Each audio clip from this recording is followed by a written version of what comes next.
कोट्यावधींच्या हप्तेबाजीमुळे फेरीवाल्यांवर कारवाई शून्य, आमदार संजय केळकर यांचा आरोप. शहरातील अनेक गृहसंकुले अनधिकृत फेरीवाल्यांमुळे कोंडीत अडकली असून त्यांची सुरक्षा धोक्यात आली आहे. या व्यवसायात कोट्यावधींची हप्तेबाजी होत असल्यानं या फेरीवाल्यांवर कठोर आणि ठोस कारवाई होत नसल्याचा आरोप आमदार संजय केळकर यांनी केलाय. या प्रकरणी संबंधित पोलीस आणि पालिका अधिकाऱ्यांना स्पष्ट सूचना दिल्याची माहितीही त्यांनी दिली आहे. खोपट येथील भाजपच्या कार्यालयात आयोजित जनसेवकाचा जनसंवाद या कार्यक्रमात लोकउपवन आणि प्रताप सिनेमा परिसरातील गृहसंकुलांमधील रहिवासी उपस्थित होते. लोकउपवन गृहसंकुलातील सुमारे 500 रहिवाशांनी 96 फेरीवाल्यांच्या जाचाबद्दल निवेदन दिलं. गृहसंकुलांच्या प्रवेशद्वारासमोरच फेरीवाल्यांनी गरडा घातल्यानं रहिवाशांना बाहेर पडणं मुश्किल झाल्याचं रहिवाशांनी निदर्शनास आणून दिलं. दुसरीकडे प्रताप सिनेमा परिसरातील 5 सोसायट्यांसाठी असलेला खाजगी रस्ता देखील अनधिकृत फेरीवाल्यांनी ग्रस्त झालाय. याबाबत माध्यमांशी बोलताना केळकर यांनी अनधिकृत फेरीवाल्यांच्या बाबत व्यवसायात कोट्यावधींची हप्तेबाजी होत असल्यानं इतर शहरातील फेरीवालेही ठाण्यात बेकायदेशीरपणे व्यवसाय करत आहेत आणि संबंधित प्रशासनाकडूनही ठोस कारवाई होत नसल्याचं सांगितलं. या फेरीवाल्यांमुळे सामान्य नागरिकांची सुरक्षा धोक्यात आली आहे. भविष्यात गावदेवी अग्नितांडवाच्या पार्श्वभूमीवर कोणतीही दुर्घटना होऊ नये यासाठी पालिका, पोलीस आणि वाहतूक शाखा यांच्या संयुक्त विद्यमाने मोहीम घेऊन कायमस्वरूपी आणि ठोस कारवाई करण्याच्या सूचना केल्याची माहिती केळकर यांनी दिली आहे. तसंच रेल्वेच्या विकास कामांसाठी रेल्वेलगतची बांधचाल पाडण्यात येणार आहे. त्यामुळे 50 कुटुंब बाधित होणार आहेत. या कुटुंबियांच्या पुनर्वसनासाठी पुढील आठवड्यात महापालिका, रेल्वे प्रशासन आणि रहिवाशांची संयुक्त बैठक घेऊन ठोस नियोजन करण्यात येणार असल्याचंही आमदार संजय केळकर यांनी सांगितलं. या कार्यक्रमात मुफतलाल कंपनीचे कामगारही उपस्थित होते. नागरिक आले होते. त्याच्यातले एक 2-3 महत्त्वाचे विषय की जे सातत्याने अनेक ठिकाणी अनेक लोकांना भेडसावत असतात. त्याच्यातला महत्त्वाचा माझ्याकडे 500 लोकांच्या सहीने या ठिकाणी लोकउपवन म्हणून सोसायटी आहे. फार मोठी सोसायटी आहे आणि आजूबाजूला देखील भरपूर सोसायटी आहे. यांनी निवेदन दिलं आहे की आता आम्हाला गेटच्या बाहेर पडणं मुश्किल झालेलं आहे. एवढं त्या ठिकाणी हातगाड्या आणि फेरीवाले बसतात आणि त्याच्यामुळे आम्ही प्रत्यक्ष त्या अधिकाऱ्यांशी त्यांच्यासमोरच माझी चर्चा झाली आणि त्यांना आम्ही ठोकून सांगितलेलं आहे की तुमच्याकडनं जमत नसेल तर मग आमची टीम घेऊन आम्हाला उतरायला लागेल आणि त्या ठिकाणी त्यांना हटवायला लागेल. कारण की सामान्य नागरिकांची सुरक्षा, सुविधा ही आमच्या दृष्टीने अत्यंत महत्त्वाची आहे. या ठिकाणी याच्यामध्ये अनेक माफिया आहेत, अनेक हप्तेबाजी आहे. करोडो रुपयाची हप्तेबाजी या ठिकाणी या माध्यमातून चालते.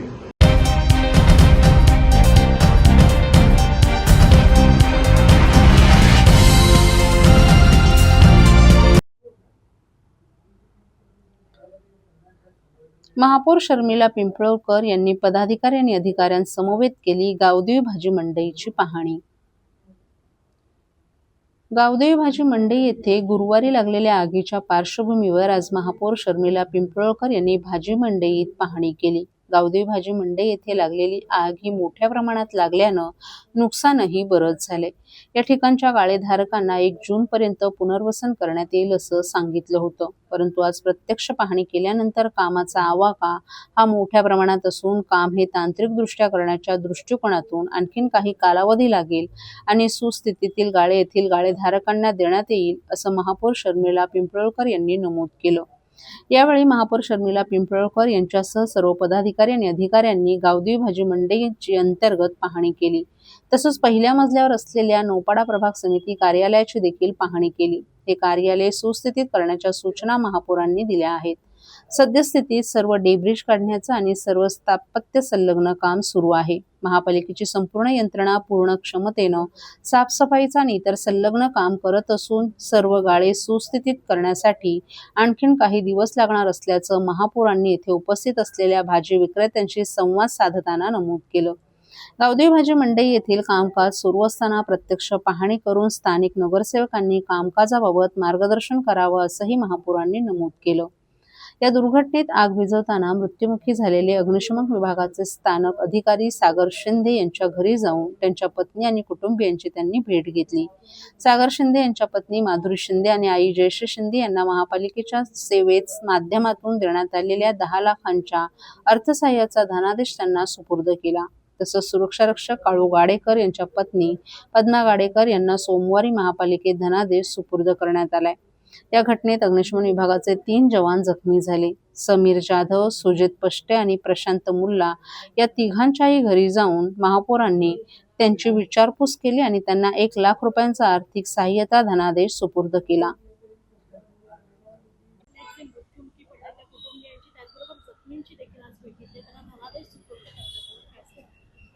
माननीय महापौर यांच्या समवेत सर्व पदाधिकारी आणि अधिकाऱ्यांच्या उपस्थितीमध्ये गावदेवी या ठिकाणी झालेली अतिशय दुःखद अशी दुर्घटनेच्या बाबत निश्चितच प्रकारे ठाणे शहरातल्या सर्वच नागरिकांना, राज्याचे उपमुख्यमंत्री शिंदे साहेबांना सुद्धा अतीव दुःख झालं आणि त्या अनुषंगाने यामध्ये झालेले 2 मृत्युमुखी आणि 3 जखमी यांना निश्चित प्रकारे महापालिकेच्या वतीने एक तात्काळमधून मृत्युमुखींना 10 लाख रुपये आणि जखमींना 3 लाख रुपये देण्याचं त्याच दिवशी आम्ही जाहीर केलं होतं.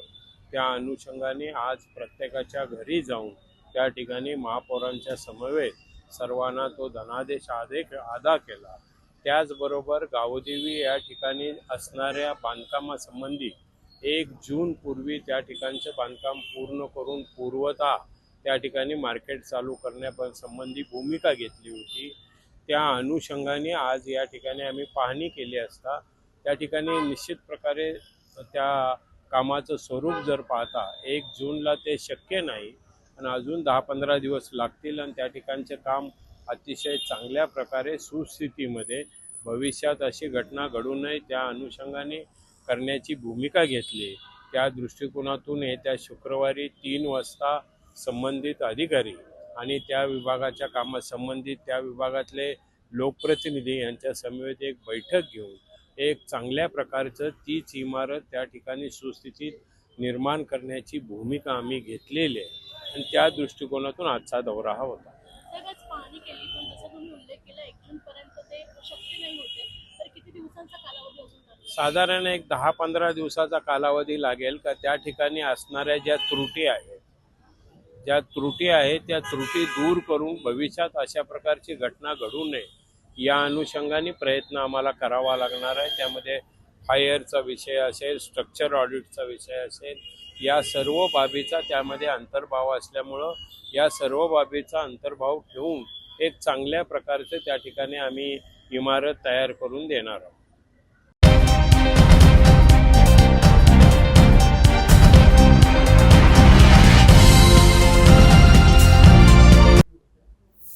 अकाली जन्मलेल्या आणि कमी वजनाच्या बालकांमध्ये अंधत्वाचा धोका निर्माण करणाऱ्या रेटिनोपॅथी ऑफ प्रीमॅच्युरिटी या गंभीर आजाराच्या तपासणी आणि उपचारासाठी ठाणे सिव्हिल रुग्णालयातील बालनेत्र विभागात गेल्या वर्षभरात रुग्णालयात तब्बल 1000 बालकांची आरोपी तपासणी करण्यात आली असून त्यापैकी 10 बालकांवर यशस्वी उपचार करण्यात आले. राज्यात ठाणे जिल्हा प्रथम क्रमांकावर आहे. आरोपी हा आजार प्रामुख्याने अकाली जन्मलेल्या बाळांमध्ये आढळतो. वेळेत निदान आणि उपचार न झाल्यास कायमस्वरूपी दृष्टीदोष किंवा अंधत्व येऊ शकतं. या पार्श्वभूमीवर ठाणे सिव्हिल रुग्णालयात जिल्हा शल्यचिकित्सक डॉक्टर कैलास पवार, अतिरिक्त जिल्हा शल्यचिकित्सक डॉक्टर धीरज महांगडे यांच्या मार्गदर्शनाखाली बालनेत्र चिकित्सा विभागात कार्यरत असून या ठिकाणी बालकांची नियमित डोळ्यांची तपासणी करण्यात येत असल्याची माहिती नेत्रशल्य चिकित्सक डॉक्टर शुभांगी अंबावडेकर यांनी दिली आहे. राज्य कुटुंब कल्याण कार्यालयाच्या मार्गदर्शक सूचनांनुसार NICU आणि SNCU मध्ये उपचार घेणाऱ्या बालकांची विशेष तपासणी केली जाते. आधुनिक रेटिनल कॅमेराच्या माध्यमातून बाळांच्या डोळ्यांची तपासणी करून आवश्यकतेनुसार तातडीने उपचार केले जात आहेत. या उपक्रमांमुळे अनेक बालकांची दृष्टी वाचवण्यास मदत झाली असून पालकांमध्येही जागरूकता वाढली आहे. यासाठी नेत्रशल्य चिकित्सक डॉक्टर शुभांगी अंबावडेकर, डॉक्टर राहुल गुरव, परिसेविका अस्मिता कदम, शीतल जठार, नीलम निकाळजे, कीर्ती बोराडे आदी अथक परिश्रम घेत आहेत.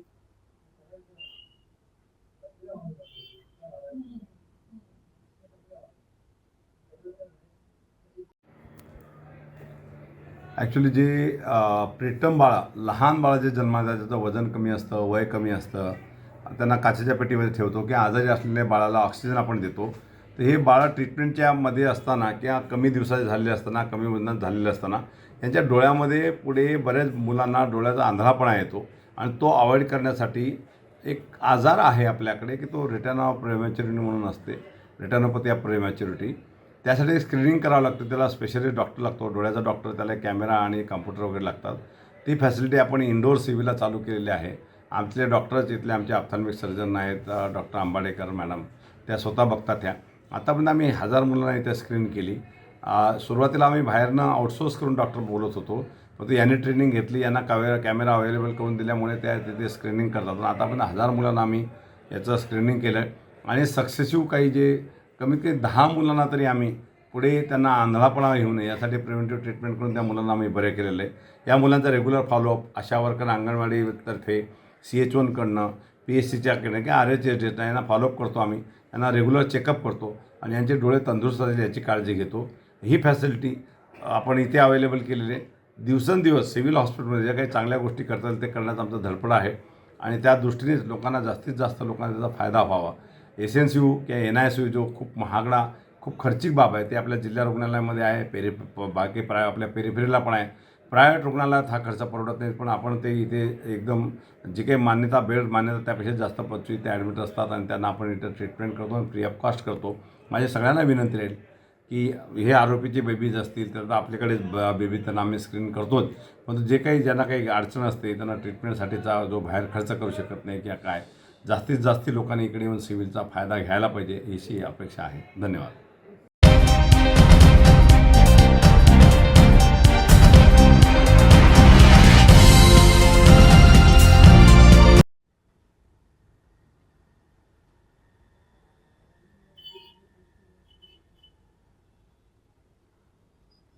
ठाणेकर जेनझींनी दाखवला आक्रोश, बेरोजगारी विरोधात कॉक्रोच आंदोलन. ठाणे शहरात जेनझींनी रस्त्यावर उतरून आपल्या मनातील खदखद गाणी, मेलोडी वाटप आणि घोषणांमधून दाखवून दिली. ठाण्यातील तरुणांनी पेपरफुटी, बलात्कार, बेरोजगारी विरोधात एकत्र येत कॉक्रोच आंदोलन केलं. या आंदोलनात मोदी आणि मेलोनी यांची वेशभूषा केलेल्या तरुणींनी मेलोडी चॉकलेटचं वाटप केलं. तर या आंदोलकांच्या सोबत राष्ट्रवादी काँग्रेस शरद पवार पक्षाचे राष्ट्रीय सरचिटणीस डॉ. जितेंद्र आव्हाड, जिल्हाध्यक्ष मनोज प्रधान, युवक अध्यक्ष अभिजित पवार, युवक कार्याध्यक्ष राजेश कदमही रस्त्यावर उतरले. काल दुपारी ठाण्यातील तरुणांनी मासुंदा तलावाच्या कट्ट्यावर अनोखं आंदोलन केलं. Rap song, Modi Meloni, flash mob आदींच्या माध्यमातून केंद्र सरकारच्या धोरणांचा जोरदार निषेध केला. या आंदोलनात पेपर लीक की ये सरकार नहीं चाहिए अब की बार यांसारख्या अनेक घोषणा तरुणांकडून देण्यात आल्या. तसंच कॉक्रोच पार्टीच्या अनुषंगानं तयार करण्यात आलेले रॅप गाणे वाजवून तरुणांनी फ्लॅशमॉब केलं. विशेष म्हणजे मोदी आणि मेलोनीच्या वेशभूषेत आलेल्या तरुणांनी चक्क मोदी मेलोनींचा अभिनय करत उपस्थितांना मेलोडी चॉकलेटचं वाटप केलं. शिवाय मोदींनी मेलोडीचं नव्हे तर बेरोजगारीचं प्रमोशन करावं असं आवाहन केलं. या आंदोलनात जितेंद्र आव्हाड, मनोज प्रधान, अभिजित पवार देखील सहभागी झाले होते. त्यांनीही जोरदार घोषणाबाजी करत सरकारच्या धोरणांचा निषेध केला. भारताचे सन्माननीय सरन्यायाधीश सूर्यकांत यांनी देशातील तरुणांना झुरळ संबोधलं होतं, त्यातूनही कॉक्रोच जनता पार्टी सोशल मीडियावर जन्माला आल्याचं आव्हाड यांनी सांगितलं. आपल्या देशात अनेकांना शिक्षण मिळत नाही, ज्यांना शिक्षण मिळतं त्यांना नोकऱ्या मिळत नाहीत, त्यामुळेच तरुण वैफल्यग्रस्त झाले आहेत. या वैफल्यग्रस्त तरुणांना कॉक्रोच म्हणणं संयुक्तिक नाही. भारतात जगातील सर्वाधिक युवा शक्ती आहे. या युवा शक्तीचा उद्रेक होईल असंच हे भाष्य आहे.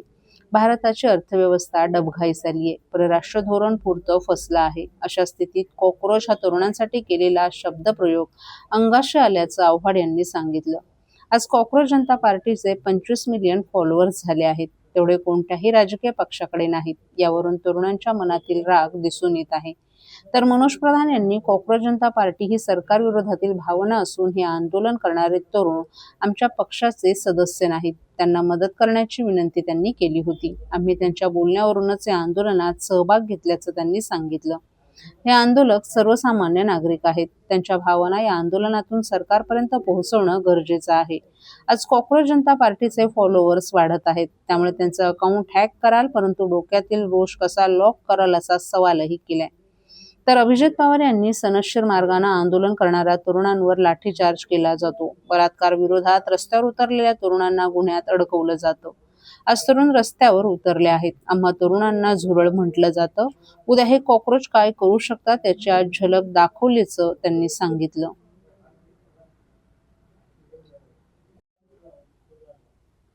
तरुणाईचा जो राग आहे तो उद्रेक या ठिकाणी पाहायला मिळाला. ज्याप्रमाणे चीफ जस्टिस ऑफ इंडियानी कॉक्रोच असा उल्लेख तरुणांचा केला होता. तरुणांचा कुठेतरी हे बघा, एक मी तुम्हाला सांगतो की chief justice of India his lordship सूर्यकांतजी यांनी जे काही म्हटलं की कॉक्रोच येथे, हे त्याने का म्हटलंय माहित नाही, पण तरुणांच्या माथ्यात डोक्यात गेलं ते की आम्हाला कॉक्रोच म्हणतं काय. आणि कॉक्रोच हा असा प्राणी आहे की तो कुठल्याही परिस्थितीत जिवंत राहतो. आणि एक लक्षात घ्या, या एका शब्दामुळे देशभरातलं वातावरण बदललं. कॉक्रोच जनता पार्टी कोणाच्या सुपीक डोक्यातनं बाहेर पडली मला माहित नाही, पण 25 कोटी फॉलोअर झालेत. 25 कोटी फॉलोअर. आणि कोणी म्हणेल की त्यांचं अकाउंट ब्लॉक केलं, त्यांना हे केलं, त्याला तुम्ही घाबरवून तर कुठलंच आंदोलन दाबू शकत नाही. जर दाबू शकले असते ते 1942चं आंदोलन गोळ्यांच्या आधारावरती ब्रिटिश दाबू शकले असते. ते दाबू शकले नाहीत कधी आंदोलन, तर तुम्ही काय दाबणार? किती जणांना माराल?